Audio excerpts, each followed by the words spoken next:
In tonight's Fox 7 Focus, the fallout continues after last week's deadly surge in opioid overdoses here in Austin. Earlier this week, Austin police announced they'd arrested 6 people following that outbreak. APD says many of the suspects were caught with fentanyl-laced drugs, and it was a deadly batch of drugs like this that led to 79 overdoses and as many as 9 deaths within just a few days.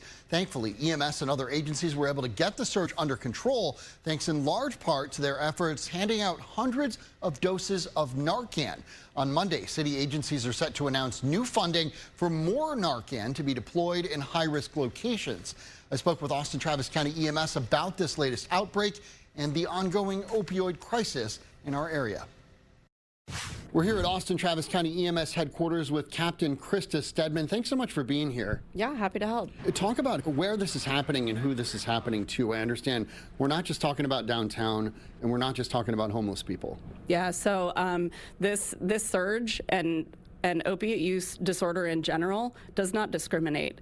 It hits every socioeconomic class, it hits every race, it hits all ages, it hits every demographic that you can think of. So when we see things like this, you know, it usually starts in a concentrated area and then builds out from there. I would liken it to what we saw when COVID started. It started in a concentrated area and worked its way out. The same thing happens when we have something like this with the adulterated substances. So like we saw last year and the year before, we had a bunch of issues with people taking what they thought was a legitimate prescription medication.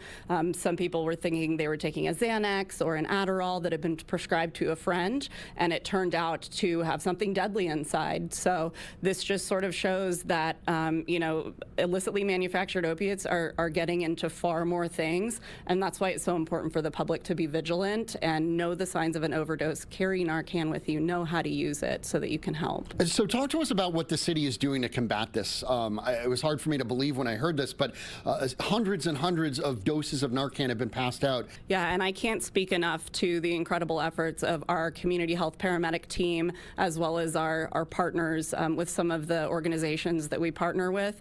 But you know, if you think about the amount of time and effort that it takes for an individual person to make contact with another person, give them Narcan, tell them how to use it, and that's just the numbers that we are tracking with our department. That's not even the amount that has been handed out by all of our harm reduction partners, and I think that they've done an incredible job of flooding the city with Narcan, and the proof is in the pudding. We can see it in the statistics. What message would you have for family or friends of people who might be struggling with opioid addiction about what they can do?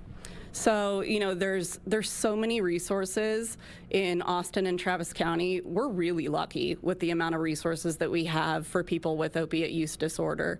You know, I know that as a friend or a family member of somebody that may be struggling, it's a long, hard road, but there are resources available. There are so many people in this community that want to help and do actively help.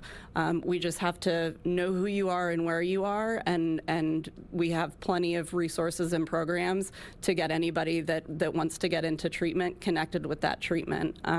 You know, one of the other things that we have is our buprenorphine bridge program, which is essentially, we call it a bridge program because it's meant to bridge somebody between the time that they decide they want to get into treatment and have to start staying sober and the time that they actually make it into a medication-assisted treatment program. Sometimes that process can take a week or two. All right, Captain Krista Stedman with Austin Travis County EMS. Thanks so much for talking to us. Such important information and important work that you guys are doing. Thank you. I appreciate it. I am always happy to do anything we can to help get the word out there and make this stop.